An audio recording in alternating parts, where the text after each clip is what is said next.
We all have roles in a family. Mine, the one nobody asked for and everyone conveniently forgot. There was a wall in our hallway, just past the dining room. On it hung a framed poster board Mom updated every few years. She called it the Yates Legacy Chart. I used to stare at it like it was a page from a playbill. At the top, in glittery bold letters, the star, Aileen. Next row down, the healer, Jonah. Beneath him, the protector, Dad.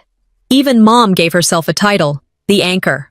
But under my name, Evelyn, there was nothing, just blank space, like an unfinished sentence no one planned to complete. I remember asking once, maybe I was 8, why don't I have a role? Mom had looked up from her iced tea and said, "You're still becoming, sweetheart. Not everyone's path is clear from the start." Becoming what, exactly? Wallpaper? If you're not at the table, you're on the menu. I read that on a poster in my 10th grade civics class, but I'd lived it long before. In my family, if you didn't shine in the ways they pre-approved, you didn't exist. And I wasn't allowed to shine. It wasn't a sob story. It was forensic. My family had constructed a system, and I was the control variable. Constant, invisible, quiet. I remember the day the chart got updated. I was 9, maybe 10, walking back from the kitchen with a juice box. I saw Mom taping a new sheet over the old one. She stepped back to admire her work, like it was some sacred art. I crept up, eyes scanning the laminated surface. There it was, Aileen's title freshly revised. The future.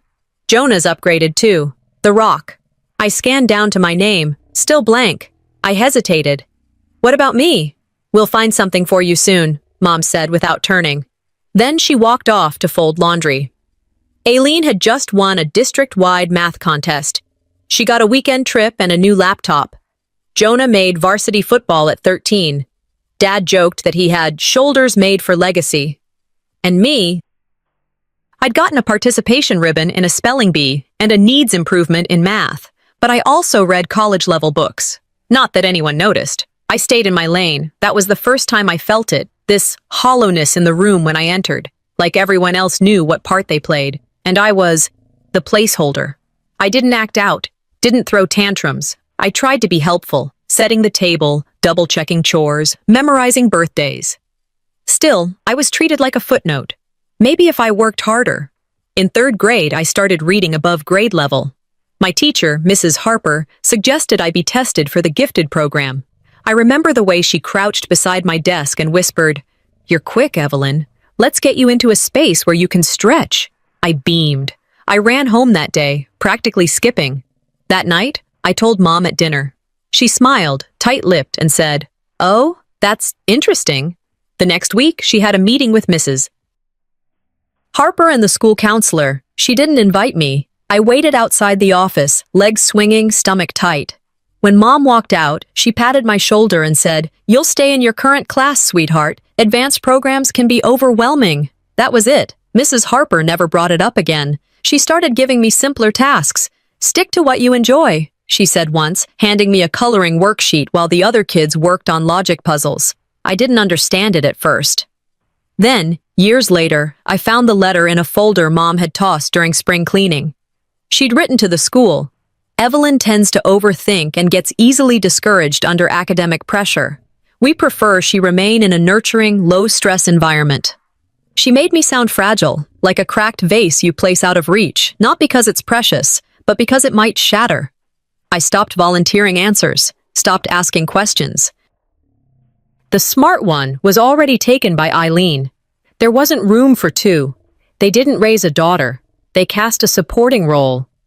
I started noticing how often families do this, label kids like soup cans. You're the artist, you're the leader, you're the screw-up. It's subtle, but the labels stick. They determine who gets the good teacher, who gets second chances, who gets to speak without interruption. It's like corporate America, really. Titles shape access.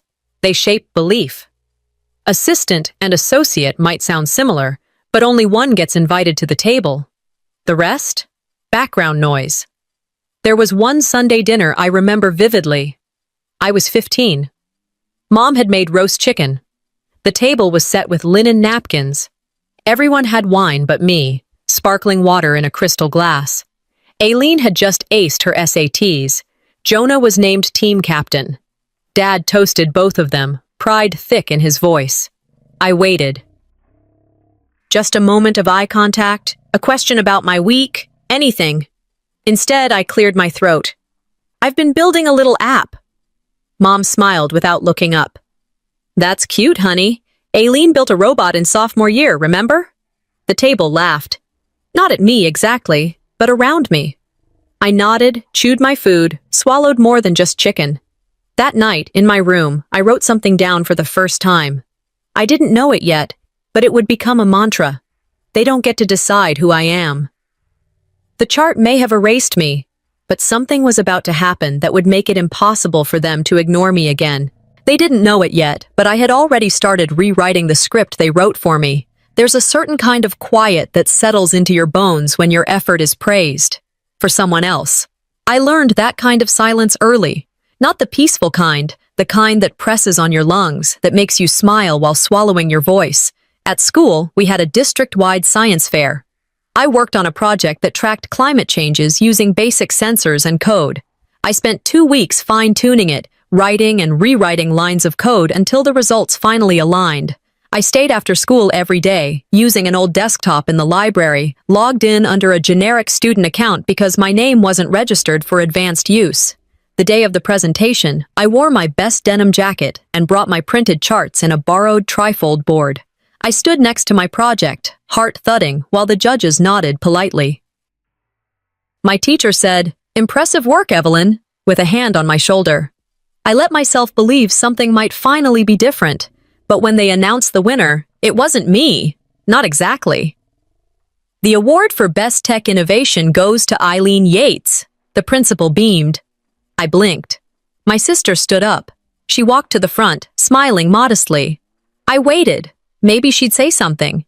Maybe she'd glance at me. Aileen took the plaque, shook hands, thanked the staff. Afterward, in the hallway, I asked, "You submitted my project?" She smiled, shrugging. I added a few things. It was a cool base. Gave me something to build on.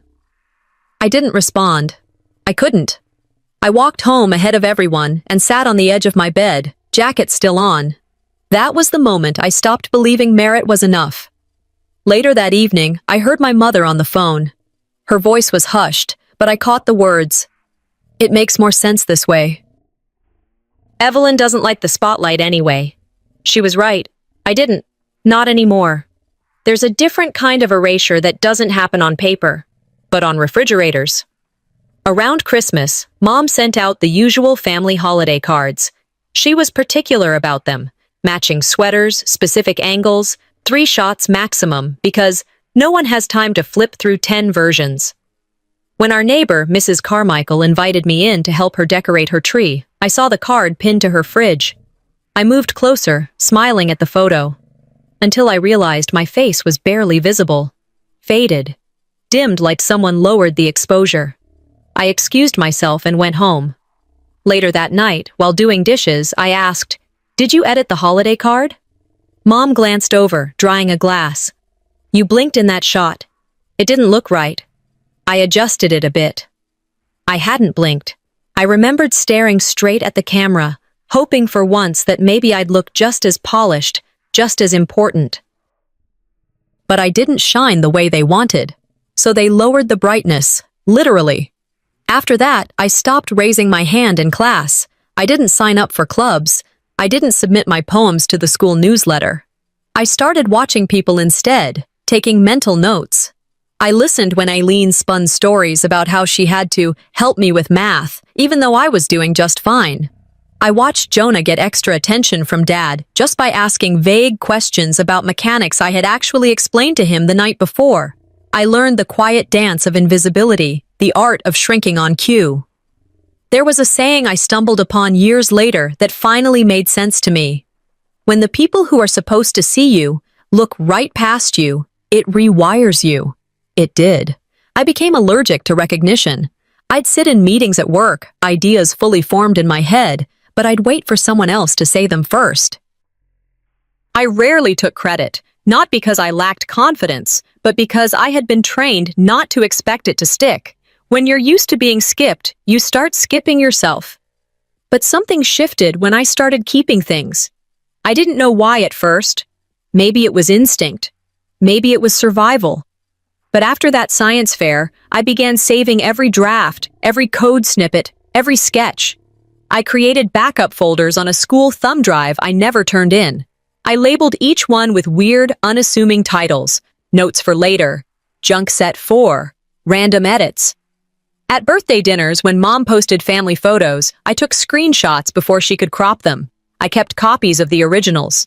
I even started recording audio memos on my old iPod, just snippets of conversations where I'd suggest something, and someone else would get credit. It wasn't rage, it wasn't vengeance, it was preservation. I didn't want to disappear completely. And slowly, I started to notice more. At family parties, Eileen's stories were always retold by Mom with a few upgrades. If Aileen mentioned she was struggling in a subject, it vanished by the next week. "She's gifted, just tired," Mom would say. Meanwhile, I once aced a pop quiz, and Mom said, "Oh, good for you, sweetie," and turned back to Jonah's football stats. She didn't just manage the household, she curated the narrative. I became a ghost with a notebook. I watched, I listened, I saved. The silence they trained me into. It didn't mute me, it sharpened me. I didn't know it yet, but my habit of keeping receipts would become my sharpest blade. Sometimes love is just control in a prettier dress. When I was 13, I still thought my mother's decisions were motivated by care. She didn't raise her voice often. She didn't slap or scream. She simply closed doors before I reached them, and when I asked why, she'd sigh and say, "Because I love you. You're sensitive." It took me years to realize that wasn't love. That was censorship dressed up in concern. My wounds didn't bleed. They were stamped, notarized, and filed under "for her own good." That was the most dangerous kind, quiet betrayals in polite envelopes. In 8th grade, I submitted a project to the regional STEM fair. I spent 6 weekends soldering pieces, coding logic loops, and testing with sensors I'd ordered off eBay using babysitting money. I called the project Code Green. I remember the name because I drew a little sprouting leaf on the top of the poster board, thinking it made the title more approachable. I waited weeks for a letter. When nothing came, I told myself the project probably didn't get selected. It stung, but I moved on, kind of. A year later, I was in my Grandma Tanya's kitchen, rummaging for a recipe in the cabinet above her coffee maker. That's when I found it, an unopened envelope wedged between 2 old church cookbooks. It was from the STEM Foundation, dated the month after I'd submitted Code Green. I opened it with trembling fingers. "Congratulations," it began. "You've been selected to attend our Summer Innovation Lab." My knees buckled. I sat on the floor, rereading it over and over. "Tanya," I called. She appeared in the doorway, wiping her hands on a towel. Her expression shifted when she saw the letter. "I wasn't supposed to let you see that," she said softly. "Why?" I asked. "Why didn't I get this?" "Your mother told them you had anxiety," she murmured, "that you weren't ready to be away from home. She asked them to pull your name quietly. Then she asked me not to tell you." "But you kept it?" She nodded. "I didn't agree then. I still don't. I thought maybe one day you'd need to know." That night, lying in bed, I couldn't sleep. I kept replaying all the other times I'd been told no, not now, or "it's too much for you." How many of those had been hers, not mine? It wasn't just one act. It was a pattern. One I hadn't even seen because I thought it was protection. When I turned 14, I launched a small blog, just a free one, nothing fancy. I called it Bite by Bite, a place to post tutorials and tech hacks I figured out on my own. I used to sneak into the school's media lab during lunch to scan broken desktop towers for usable parts, then write how-to guides for repairing them. It started with 2 readers, then 5. Then a librarian from a nearby town messaged me asking if I'd do a virtual tutorial for her middle school book club. I felt, for the first time, like my voice mattered.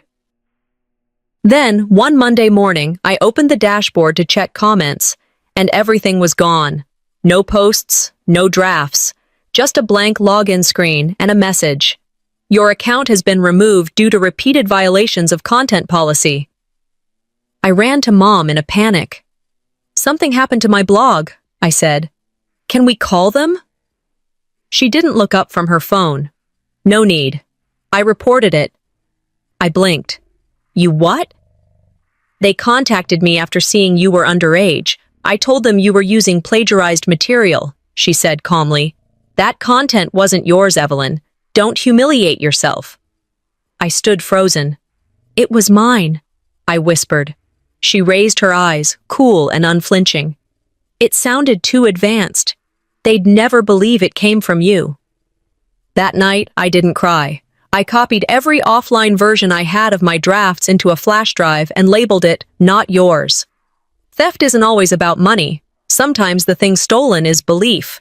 My blog wasn't deleted. My voice was... After that, I became smaller. I stopped sharing ideas. I made myself easier. I smiled more in class, offered fewer suggestions, and made sure every sentence sounded hesitant. I learned to soften everything, to start sentences with, "I'm not sure, but maybe," and end with, "just a thought." It wasn't shyness. It was strategy. Learned helplessness isn't about giving up. It's about being taught your effort invites punishment. People called me quiet, polite, reserved. What I was cautious. I had learned that standing out led to being cut down. Better to blend in than to be told you didn't belong. But I never stopped writing. I started keeping backups, every draft, every script, every tutorial, on USB sticks hidden in my sock drawer. I uploaded zipped folders to anonymous cloud drives. I created fake email accounts with names like Maysim and Vidra Tech. Not for fame, not even for recognition. But because I couldn't bear the thought that I'd vanish and no one would know I'd ever been here. My blog's final unsaved post hovered in my memory. I'd written it just before everything disappeared. I think I'm meant to build things that can't be erased. Back then, I thought it was just a poetic way to describe my interest in digital storage. I didn't realize it was my subconscious whispering, "Save yourself, save proof." I didn't know it yet, but that belief would become everything. And that belief didn't fully bloom until the day my name appeared somewhere Mom couldn't delete. Sometimes rebellion isn't loud. It doesn't come with slamming doors or angry outbursts. Sometimes it's just choosing to keep learning when they've already decided who you are. I didn't yell. I didn't run. I opened a cracked laptop I'd pulled out of a recycling bin behind school and decided to teach myself how to write code. The screen was splintered across the corner. 2 keys were missing, no charger, but it turned on, barely, and that was enough. I sold a box of my old craft supplies at the weekend market and bought a used charger for $10. Every day after school, I'd sit behind the public library, just close enough to catch their Wi-Fi signal, and I'd search everything I could. HTML, CSS, JavaScript, Python. I didn't even understand most of it in the beginning. But no one was hovering behind me to take it away. No one was asking if this was too much for me. There were no guidance counselors or forms or siblings stealing my ideas. Just me, the screen, and lines of logic that didn't care about titles or family roles. I didn't tell anyone, not Aileen, not Mom, not even Grandma. I hid the laptop in a hollowed-out book cover on my shelf. I named it Mona. After that, every line of code I wrote, I imagined her whispering, "Keep going." If I couldn't be their kind of smart, I remember thinking, I'd build my own kind in silence. I wasn't preparing to escape, not yet. I didn't even know what I was building toward. But every command typed into that machine felt like a thread I could eventually pull myself up by. It was spring when the burnout hit me hard. I wasn't sleeping. School drained me. Home suffocated me. Every move I made felt like walking a tightrope over someone else's expectations. One afternoon, I collapsed in the hallway after gym class. The school nurse called Mom, who didn't answer. She called again, still nothing. So she left a voicemail and sent me to the counselor's office. That's where I met Dr. Singh. He wasn't on our regular rotation, just a private therapist the district contracted with occasionally. He wasn't like the others. He didn't ask me to recite how I felt on a scale from 1 to 10. He asked what made me feel erased. After our first session, he said, "You don't need intervention. You need recognition." I remember blinking at him. That word, recognition. He filed his evaluation. It included words like high functioning, creative processing, and underestimated. I felt seen. 2 weeks later, he disappeared from our insurance. Mom told me the district had rotated him out, but a new therapist appeared, a family friend named Dr. Melvin, who didn't ask me a single personal question before signing a form stating I had mild cognitive dysfunction with a strong possibility of future deterioration. I found the paper on Mom's desk one afternoon while dropping off the mail. It was half slid under a folder labeled Evelyn, Special Programs. The word dysfunction was highlighted. That night, I searched the trash bin in the garage. I don't know what I was hoping to find. And there it was, in a torn folder. Dr. Singh's original report, folded, crumpled, but legible. Highly verbal, gifted in logic-based tasks, undervalued in her current environment. Do not pathologize. I sat on the garage floor and just stared at those words. It wasn't just me against circumstance. It was me against a curated story. I wasn't the broken one. I was the inconvenient one. That night, I started scanning documents. I used the printer at school when no one was around. Medical forms, teacher comments, even my own old report cards. I backed them all up on a flash drive I labeled iArchive. I encrypted it and stored a copy in cloud folders under random names. Factual box, Cam Files 89, Photos R3. I started saving everything. Every comment Mom made that sounded suspicious, every change in how a teacher treated me, every copy of paperwork she kept from me. I stopped being passive. I stopped hoping someone would see the truth. I began building proof of it. That was the day I stopped seeing myself as a misunderstood kid. I started seeing myself as evidence. Every person has a threshold. That was mine. I researched famous women in tech, Katherine Johnson, Radia Perlman, Ada Lovelace. None of them had it easy. Most had to smile while being told, "You're not quite right for this." But they kept going. They left trails. So I left mine. At 16, I started freelancing under the username GrayNote42. I fixed broken blog themes, debugged plugins, created landing pages for local food trucks that didn't care about credentials, only results. I got paid in digital gift cards at first, but I made it work.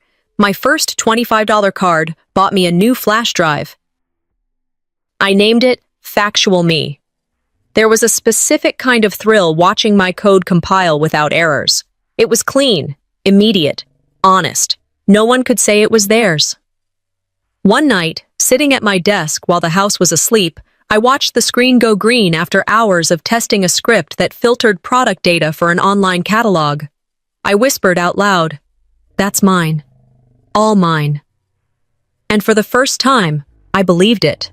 But secrets, even the strong ones, aren't always safe forever, especially when your enemy sleeps under your roof. Cruelty doesn't always come as fists or files. Sometimes it comes disguised as applause, tucked inside a smile, wrapped in words like, "just teasing," or "you're too sensitive." They didn't hit me, they clapped. Mom once told me, "Honey, if people laugh at you, it's better than being ignored." But she never considered that laughter could be a sharper knife than silence. Southern women know that best. A well-placed, "bless your heart," can cut deeper than a slap. And I learned that lesson at 16, seated stiffly on a folding chair at a weekend retreat she claimed was a confidence booster. The pamphlet called it a young ladies' leadership intensive. What it really was, a crash course in how to disappear with poise. "You don't smile enough," Mom said in the car. "People find you cold. A little effort won't kill you." At the retreat, the coach, Miss Gale, was all pastel cardigans and forced charm. She opened with, "Ladies, a man doesn't remember your resume. He remembers how you made him feel." By lunch, I wanted to vomit. We practiced walking with books balanced on our heads, folding napkins into swans, and making lists of our most graceful female role models. One girl wrote down Michelle Obama. Miss Gale gently redirected her. Someone less dominant, perhaps? I wrote myself and scratched it out before she saw. Later that afternoon, during a quiet break, I approached her. Why do we only talk about how to please others? I asked. Shouldn't leadership involve ideas? She smiled too widely. Your mother says you've always had a defiance problem. That's not very becoming. That sentence stayed with me longer than any lesson I learned that weekend. They weren't teaching femininity. They were teaching erasure dressed in pearls. I came home more silent than I left. 2 weeks passed. I focused on school, coding, and kept my thoughts to myself. Then one Friday, I heard laughter downstairs. Sharp, uncontrollable, crowd-like laughter. My heart dropped. As I crept toward the living room, I heard my sister's voice. She does this thing where she starts explaining websites like she invented the internet, Eileen said. A video was playing on her phone, connected to the TV. My face was on the screen. Aileen had made a TikTok, a skit. She was mimicking me, overpronouncing tech jargon, adjusting fake glasses, and pretending to fall asleep mid-sentence. Caption: This is what growing up with a genius in her own mind looks like. There were 40,000 views. One comment read, "She always gave homeschool energy." Another, "You sure she's related?" I didn't speak. I didn't blink. I turned, walked upstairs, and shut my door. Then I deleted every open file on my laptop, disconnected my backup drive, hid it beneath the floorboard. Aileen knocked 10 minutes later. "Hey, it was just a joke," she called through the door. "You need to lighten up." No response. "It's not like anyone knows it's you." Still nothing. She sighed. "You're so dramatic."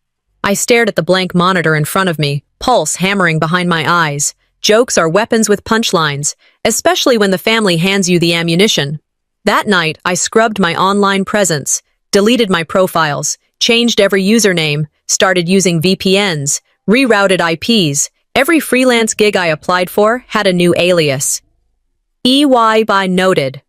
I created a new email, used burner accounts to communicate. I stopped being visible, not because I was ashamed, but because I refused to give them another inch. It's not paranoia if your enemies wear your last name. By the end of the week, even my closest online contacts didn't know who I was anymore. I learned to work silently. I stopped using my real name on any deliverable, removed metadata from every file, saved nothing in plain sight. Mom praised me for being less emotional, said I was finally maturing. She had no idea. The truth was, I had just become untraceable. I didn't confront her. I didn't confront Eileen. What was the point? They already decided who I was. I couldn't change their story, but I could write my own. Somewhere they couldn't touch it. I wrote one sentence on a sticky note and pressed it to my mirror. You don't need permission to outgrow their vision. That line became my compass. I buried myself in new platforms, no longer just websites and blog themes. I started studying neural networks, experimenting with open source AI. I took free courses under fake names, downloaded PDFs, joined Discord servers under initials and emojis. One night, while working on a back-end script for a client's scheduling tool, I got my first PayPal deposit, $200. I stared at the notification. They paid me for something I built, on my terms. In that moment, every word, every laugh, every erased credit, every canceled blog, every silent dinner, they all cracked and fell away like old plaster. Let them laugh. I was busy buying my exit. It's one thing to be called a failure. It's another to have it written down, stamped, filed, and mailed to every institution that might one day hold your future. People say sticks and stones break bones, but paperwork? Paperwork can erase you. I overheard them in the kitchen. Mom and my school counselor, Mrs. Downey, sipping coffee like they were discussing a bake sale. "She's not progressing in the same way," Mom said softly, voice dripping concern. "We're just trying to figure out what support looks like." Mrs. Downey nodded. "It's good that you're being proactive." They both laughed gently. I stood behind the half-closed door, invisible. My stomach tightened. I already knew that tone, concern with a leash attached. Later that afternoon, I found the form. It was sitting on the corner of the kitchen table under a stack of coupons. The header read, "Request for academic reassessment. Under diagnoses, cognitive delay, mild impairment. There was a thick red stamp near the bottom, to be added to permanent file. When I confronted her that evening, I wasn't angry. I was confused.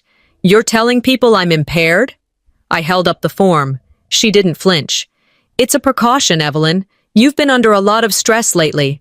This will help you qualify for extra support." "But I don't need support," I said. "I need space to prove I can do more." She exhaled. "Sweetheart, you get so easily overwhelmed. This is just a way to protect your options. You'll thank me later." I didn't thank her. I went to Mrs. Downey the next morning. She looked surprised. "Your mother told us this was a mutual decision. I never agreed to anything." "I see." Her eyes shifted away. "We're just trying to make sure you're comfortable. You'll stay in your current track. Less pressure." Comfortable. That word again. I left the office, walked to the bathroom, locked the stall door, and sat on the toilet lid. I pulled out my phone and typed a note. "They're filing my limits. I need to start filing my potential." That night, Grandma Tanya showed up with an envelope. She handed it to me without a word. "What is this?" "From your dad," she said. "He left it with me before things fell apart." I opened it at my desk, hands shaking. Inside was an old external hard drive, the plastic casing cracked on one corner. It hummed to life the moment I plugged it in. Folders popped up, each one marked simply E. There were photos of my second-grade science fair, me beaming in front of a volcano model with coded temperature sensors, video clips of me reading books 2 grades above my level, audio recordings of bedtime conversations with Dad, me asking questions about circuits, atoms, the way the internet worked. And then, a single audio file. For Evelyn. His voice, clear, steady. "If you're hearing this, it means the truth has been buried long enough. You've always been more than what they wanted you to believe. You are not broken. You are not slow. You are mine, and you are brilliant." I couldn't breathe. Then I whispered, "Then I'll be more than they planned to stop." That night, I stayed up scanning everything, every paper, every award, every teacher note from the days before the diagnosis. I created a folder titled Backup E. I encrypted it. I duplicated it across 2 cloud services, one on a spare USB hidden inside a hollow hairbrush, the other in an old email account I hadn't touched since middle school. I renamed every file, gave them safe labels. Math Camp Proof, STEM Praise Teachers, Dad Audio. I wasn't just documenting my past, I was building a defense. I even started writing a file I called Timeline of My Undeniable Intelligence. Dates, teachers, comments. Achievements, the years before they decided to clip my wings, and I kept digging. Old report cards that listed me as advanced comprehension. Emails from teachers telling Mom I needed challenge, not comfort. Printouts of my early test scores. Before the reassessment changed everything. "If they built a case to break me," I wrote in my notes, "I will build a file to outlast them." Days later, I brought the hard drive to Grandma. She sat at the kitchen table, reading glasses perched on her nose. "So, you opened it?" I nodded. "Why didn't you say anything sooner?" She sighed. "Because your mother threatened to cut me off. She said I was confusing you, that I was undoing her structure." "She erased me," I said. "She made the world think I was slow. She handed them paperwork to prove it." "I know. Why didn't you fight her?" She looked down. "Because I didn't want to lose you altogether." I thought, maybe if I stayed quiet, I could still be around to help one day. There was silence between us for a moment. Then she added, "But I've always known, you were the brightest star in that dim house." I looked up, meeting her eyes. I didn't need another apology. I needed something else. "Then it's time I make my light impossible to ignore." They gave me one name. I earned another. For most of my life, I was the dumb one, the quiet one, the background filler in a family full of curated stars. But in the world I built from scraps and shadows, the only thing that mattered was the work. No titles, no bias, just code, results, and truth. I submitted the pitch to a startup accelerator under the alias EY Noted. It was a rough prototype of my AI education platform, software that could adapt reading comprehension tools to different learning styles. I didn't have a mentor, I didn't have a polished logo, but I had an algorithm that worked. It learned the way I had to, quietly, carefully, under pressure. I filmed my demo in the basement, using a phone taped to a broken tripod. I edited the video on the same glitchy laptop I'd repaired 3 years ago. I wore a hoodie, no face, just screen captures, voiceover, and the product itself. I uploaded it to a niche tech forum. 3 days later, it exploded. Shares. Comments. People asking for beta invites, educators, parents, developers. And then the email came from Forbes. Hi, EY noted. We're compiling our top 30 under 30 in emerging edtech list and would love to feature your platform. Let us know if you're interested. I stared at the screen for 5 minutes straight. Then I stood up, walked out to the kitchen, and poured myself a glass of water with hands that wouldn't stop shaking.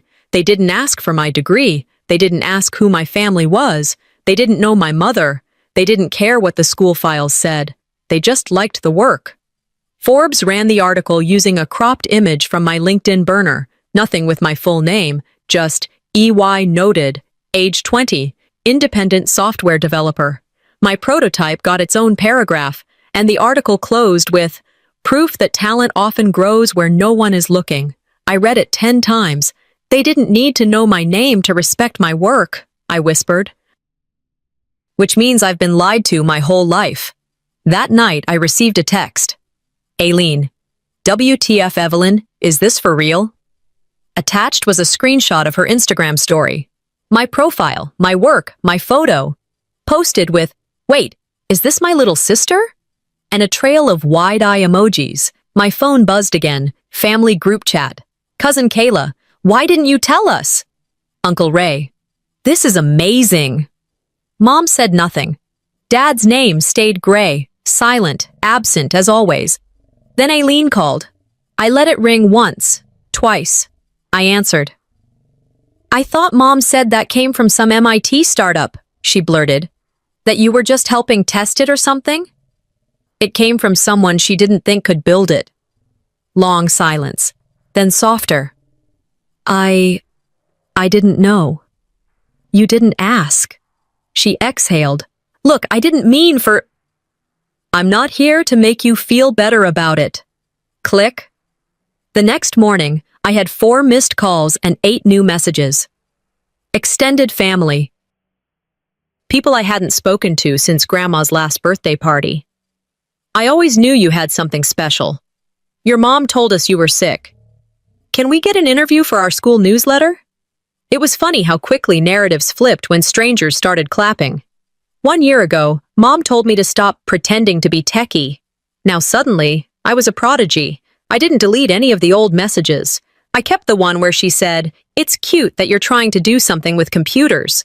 The one where she emailed my school suggesting I'd benefit from a creative break. I took screenshots and saved them next to the Forbes article. Receipts weren't petty. They were survival. I wasn't stupid. I knew what was coming. So I prepared. I moved every file to cloud storage, archived every version of the project, created backups of every legal document, protected my accounts with 2-factor authentication, changed every password. Then I called Grandma Tanya. They saw it, I said. She didn't ask who. She didn't need to. Good, she replied. But keep your head down. Amelia won't like it. She's already quiet. Quiet's when she's most dangerous. I nodded, even though she couldn't see me. That weekend, I launched the beta version of my platform. This time, I used my full name. No more aliases, no more borrowed silence. Just Evelyn Yates, the girl they said was too broken to learn. The girl who was now teaching machines how to teach. I stood at the edge of the living room, laptop open, watching the traffic climb. Thousands of users, hundreds of signups, teachers requesting demos. And then I said it out loud. Let's see them try to erase me now. But power hates exposure. And mine had just begun. They loved the idea of my success, until it didn't fit their version of who I was. Families like mine don't hate achievement. They just need to own it. If they can't hold your trophy, they'll pretend they designed it. They want you to fly, but only in a cage they built. I thought the Forbes feature would be the moment they'd finally see me. I was wrong. The call came 2 days after the article went live. Evelyn, Mom's voice was calm, too calm. You need to contact Forbes. They made a mistake. I blinked. Excuse me? They must have confused you with someone else. That girl from MIT you mentioned once. What was her name? There's no confusion, I said flatly. I think you should clarify it before they print a correction. These things spiral. No. There was a pause. Then Dad's voice joined in. He must have been on speaker. Sweetheart, think of how this looks. Think of your sister. I could feel the tears forming, not from pain, but from fury. You mean, think of how this threatens the version of the story you've been feeding everyone? We just don't want you to embarrass yourself, Mom snapped. I hung up. They weren't correcting a mistake. They were trying to erase my truth. That night, Aileen posted a status on Facebook. Proud of the family legacy I helped shape. Innovation runs in the bloodline. Hundreds of likes, clapping emojis, people congratulating her on what her sister had accomplished thanks to her example. Then I saw the comment from Mom. You've always been the visionary. Evelyn learned from the best. I stared at the screen. Screenshots, all of it. One by one, comment by comment. I didn't reply right away. But the next morning, I posted one line. Not this time. If you won't name me when I struggle, you don't get to rename me when I win. Then I got to work. I opened a new thread on Twitter and began laying out a timeline. Day 1. My first concept sketch. Time-stamped. Screenshots of the code. Video of my first test run, voice shaking as I explained the interface. GitHub logs, forum posts under EYY noted, payments, chat logs, no names, no direct callouts, just facts. Within hours it spread. People started commenting. She's the real thing. Why would they lie about her? This family should be ashamed. I didn't respond to a single message. I didn't have to. The silence spoke louder than anything I could have typed. Then the media picked it up. Tech prodigy pushes back on family's claim. A battle over brilliance. A daughter's code rewrites the family script. Mom didn't call. Neither did Dad. Aileen blocked me. Good. I opened my LinkedIn and replaced my avatar with a professional headshot. I updated my name, Evelyn Yates, CEO, founder, Learnable.ai. I built a press page, posted my first public statement. I was never the smart one in my family's story. So I wrote my own. Within a day, I had invites from 2 podcasts, 1 Women in Tech panel, and a documentary pitch. Recognition, when you stop asking for it, becomes real. I ordered new business cards, booked a photographer for branding, scheduled my first media call. The morning after the article hit national attention, my phone lit up again. Mom's cell. I stared at the screen. Then, with a slow breath, I tapped block. But blocking her number didn't stop her. She found another way in. The hardest battles aren't against rumors, they're against records. Once something's printed, stamped, and filed away, it takes on a life of its own. The damage isn't just emotional, it's bureaucratic. And the worst part? No one questions paperwork when it's signed by a mother. They always say, the pen is mightier than the sword. They don't tell you that both can gut you just the same. 3 days after the Forbes article hit, I got an email from my father's former attorney. The subject line, urgent, document review. My stomach dropped before I even clicked. Evelyn, it read, we've uncovered documentation related to your father's trust. I believe you're entitled to review the materials. Please call me. I did. He sounded tired and cautious. Did you know your mother transferred the shares of your father's startup to your sister? What? 2 years ago. She filed under guardian authority, citing your mental instability. I have a copy of the power of attorney she submitted. The signature on your father's document doesn't match anything else in our files. She forged it. I can't legally say that, but you may want to consider filing a challenge. Retroactive fraud is difficult to prove, but not impossible. I didn't cry. I didn't scream. I just stared at the wall for a long time, listening to my own breath, counting each inhale like it was borrowed. They didn't just doubt me, they erased me, on paper, in bank accounts, in history. Later that evening, I walked to the local coffee shop to clear my head. While waiting for my drink, I heard a familiar voice behind me. Evelyn? I turned. It was Marco. We hadn't spoken since middle school. He'd always been kind, low-key, good with circuits. Wow, he said. I just read that article. Was that really your platform? Yeah, I said, unsure how much to say. I still remember that science fair project you did, the solar panel sensors. You built that all on your own, right? I nodded slowly. You remember that? Of course, I was working on that water turbine thing, remember? Your mom told the teacher you had help, but we all saw you building it every lunch break, every single recess. The validation landed like a breath I hadn't realized I'd been holding for years. Would you be willing to write a statement? I asked quietly. He paused, then smiled. Absolutely. That night, I pulled up my backup drive and started a new folder. Legal Proof EY. I uploaded screenshots of emails, time-stamped code, every test file, and every academic record from before the diagnosis shift.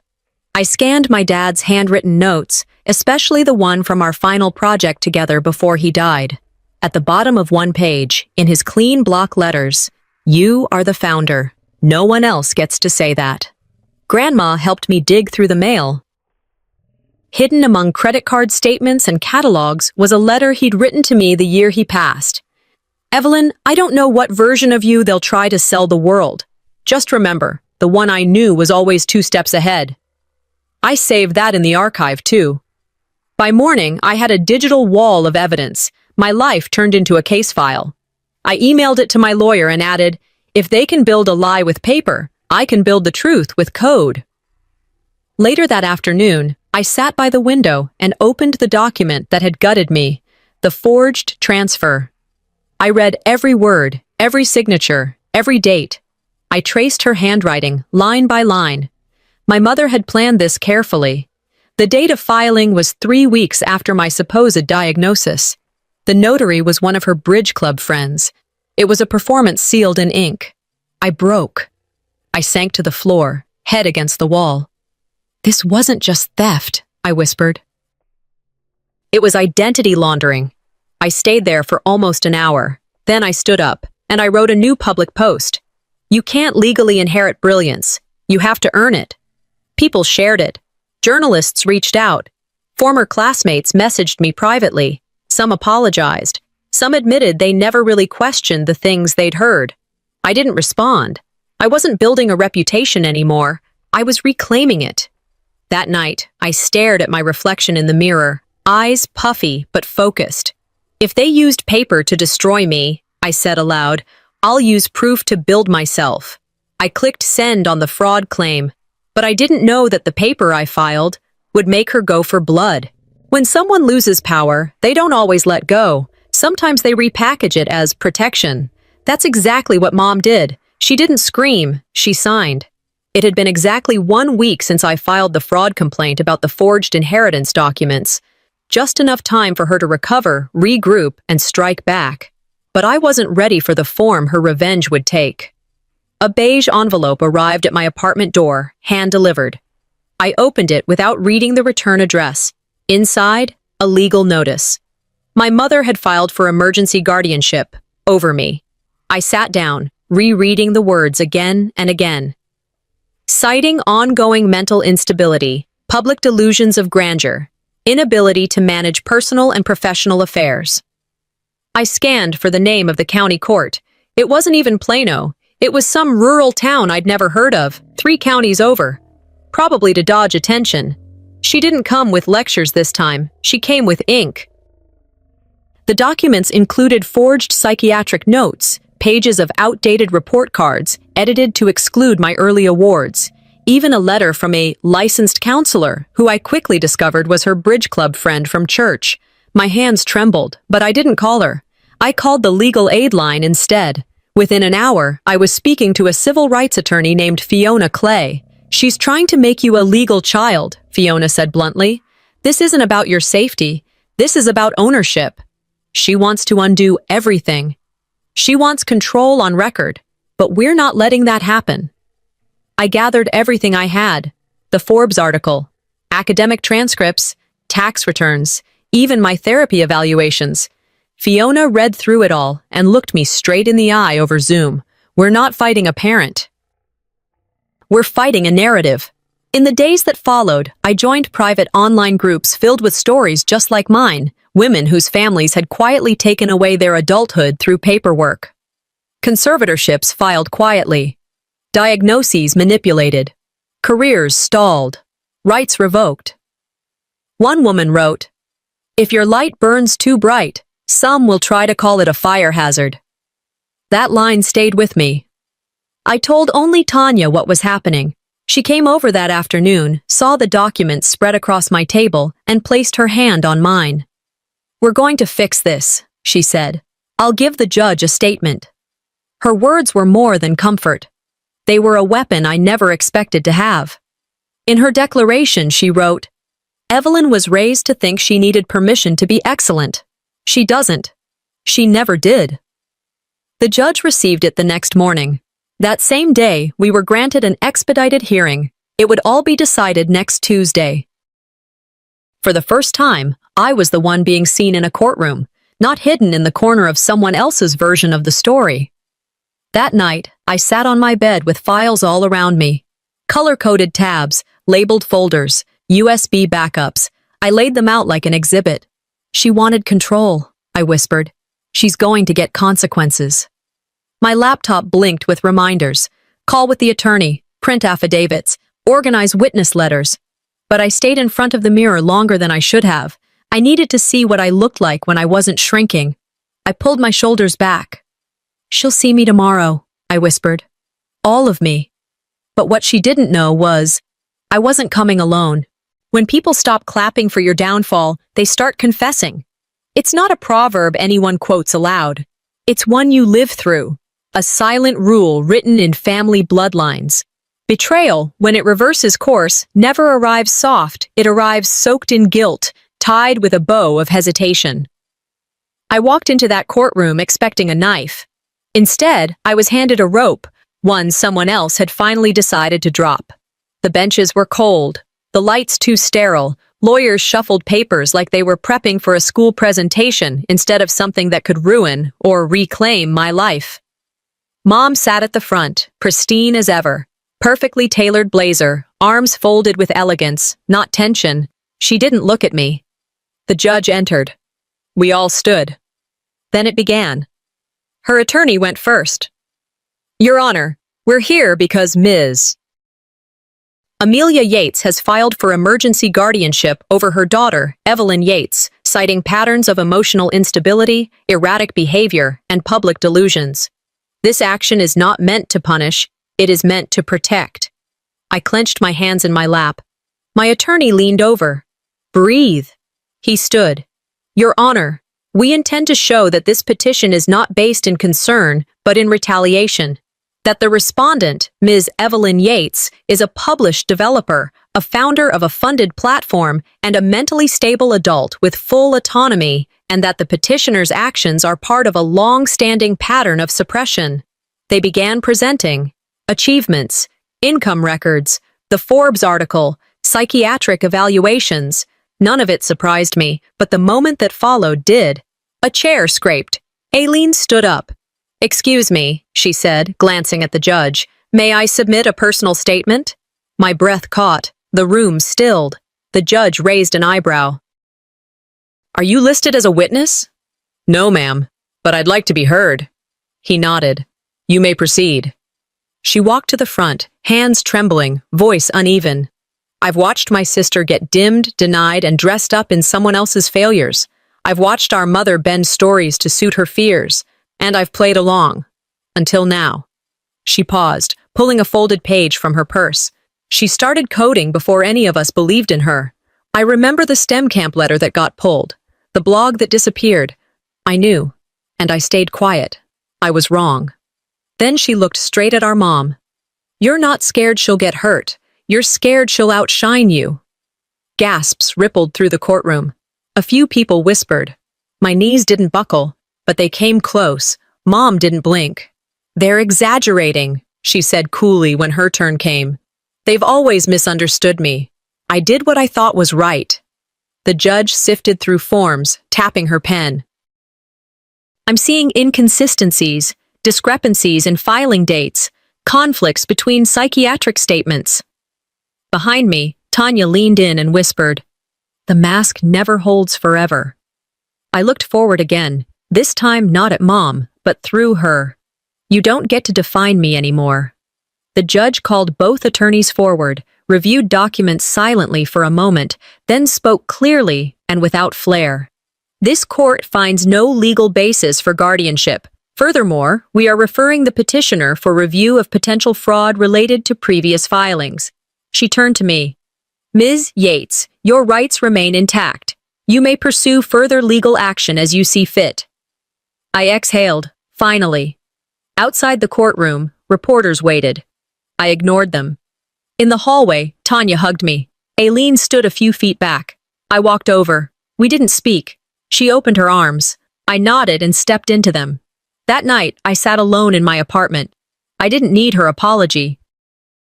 I just needed to see her lie lose. But what do you do after winning a war you never asked for? Some endings aren't gentle. They're written in all caps. After everything, the theft, the erasure, the court battles, I'm learning that real healing isn't a quiet sigh. It's an action, a boundary, an unapologetic declaration of truth. If they wanted me silent, they should have never taught me how to spell my name. I'm not whispering anymore. My startup office in Austin hums with energy. Late afternoon light filters through the windows. It's been exactly 1 month since the judge ruled in my favor, and I reclaimed the narrative. Today, I'm not just launching a product, I'm launching a statement. Unlabeled is more than a name. It's a statement. I gather the team, 6 of us huddled around my laptop. "Here's the promo reel," I say. "Watch this." The screen lights up with childhood photos, me hiding behind my mom at Christmas, the faded holiday card where my face was blurred, glimpses of me as a kid coding late at night, and then the Forbes cover, full and shining. Our tagline unspools across the screen. "For those who were mislabeled, underestimated, or erased." Our PR manager, Sarah, claps softly. "This is powerful. It'll land nationally." I nod. "I've hired a firm. We're scheduling a TEDx talk, a podcast tour, investigative pieces in publications about toxic family dynamics and reclaiming agency. I feel the proof of reversal, this time not private but public." Then there's a court filing. I open it. My heart beats faster. My legal team has charged my mother with fraudulent guardianship, falsified medical documents, financial misappropriation of my father's startup inheritance. The title catches my eye. Plano woman faces charges for attempting to control adult daughter's finances. Local news picks it up. Comments flood social media. Many support me. A few question the family drama. I don't respond. She wrote me out. I turned that page, permanently. Later that evening, I sit alone at my kitchen table. I've prepared one envelope. No return address, no letter inside, just one printed image taped to cardstock. Side by side, the family's old family roles chart and the Forbes cover with just me, no labels. On the back, in black ink, I rewrote it, no co-authors allowed.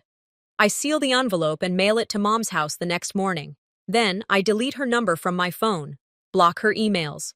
It's not vindictive, it's necessary. She had access to my life. I'm reclaiming it. Closure isn't a door they close.